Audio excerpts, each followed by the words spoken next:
12টা বাজতে আর মাত্র কিছুক্ষণ বাকি, তারপরে আমার বার্থডে। আর দেখি আমাকে কে সবার আগে উইশ করে। যারা যারা উইশ করবে তাদের সবাইকে আমি স্ট্যাটাসেও দেবো। আমার তো এক্সাইটমেন্টে ঘুমই আসছে না। বছরে তো একদিনই আসে আমার বার্থডে। মা আজকেও ঘুমিয়ে পড়লো। মা একটু জাগতে পারতো, আমাকে উইশ করতে পারতো। যাই হোক, কালকে তো আমি দারুণ মজা করবো। 12টা বেজেছে না? 12টা বাজলে সবাই উইশ করবে। 12টা কখন বাজবে?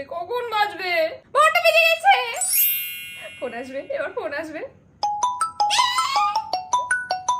হ্যালো, আমি জানতাম তুই সবার আগে ফোন করবি। Thank you. হ্যাঁ, কালকে ট্রিট দেবো। দাঁড়া, আমাকে পিঙ্কি ফোন করছে, আমি তোকে একটু বাদে ফোন করছি, দাঁড়া। Hello, thank you very much. হ্যাঁ রে, থ্যাংক ইউ, কালকে দেখা হচ্ছে।